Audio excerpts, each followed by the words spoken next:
Critics fear Trump's attacks are doing lasting damage to the justice system. President Trump took his criticism of the criminal justice system to new heights Thursday, prompting alarm from national security and law enforcement officials, who fear the president is seeking to protect himself from encroaching investigations at the expense of lasting damage to institutions. In a Fox and Friends interview aired Thursday, Trump argued it almost ought to be illegal for flippers to get plea deals in exchange for testimony, a reference to his former attorney, Michael Cohen, who implicated Trump this week in a scheme to cover up alleged affairs before the 2016 election. The president also lashed out at Attorney General Jeff Sessions for not taking over the Justice Department and praised his former campaign chairman, Paul Manafort, who was convicted of 8 felonies by a federal jury in Alexandria, Virginia. This week, the sense of crisis was amplified by Trump's personal attorney, Rudolph W. Giuliani, who said in a Thursday interview with The Washington Post that the president had asked his legal team weeks ago for advice on pardoning Manafort and others facing investigation. People are on top of the president that escalating adapts in recent weeks on the Justice Department and Sessions, who has angered Trump by recusing himself from the special counsel's probe into Russian interference in the 2016 election and his moves towards stripping security clearances from those both inside and outside the government rendering.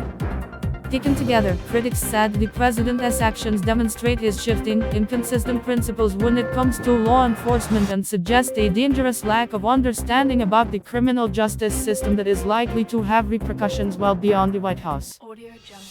When people at the talk show contempt for law and contempt for the legal process, that is bound to trickle down, said Pamela Karlan, a Stanford University law professor.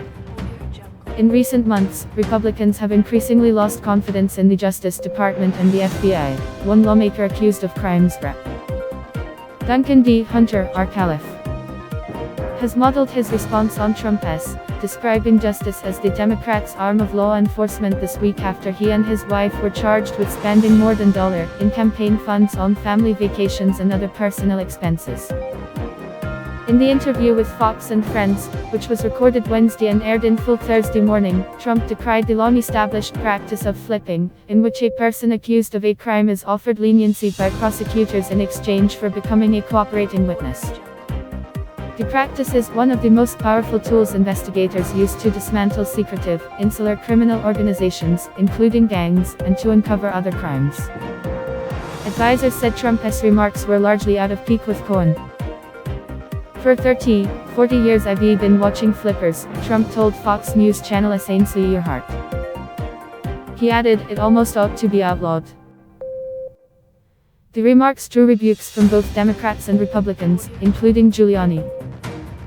When it is done right, it is fine, Giuliani said, noting that prosecutors offer witnesses leniency for their cooperation in criminal probes and that it is a valuable tool for getting to the truth if they do it properly. It is one of the tools prosecutors use, he added. Then it gets tested by a jury. You can stop that. Alberto R. Gonzales, who was Attorney General under President George W. Bush, and Neil Katyal, Solicitor General under President Barack Obama, both said it was a necessary tool. If President Trump's views were the law, literally thousands of criminals would be on the street today, Katyal wrote in an email. You know, campaign violations are considered not a big deal, frankly, Trump said, arguing that almost everybody that runs for office has done something similar. At another point he said the crimes that Cohen pleaded guilty to are not even crimes, as he has done for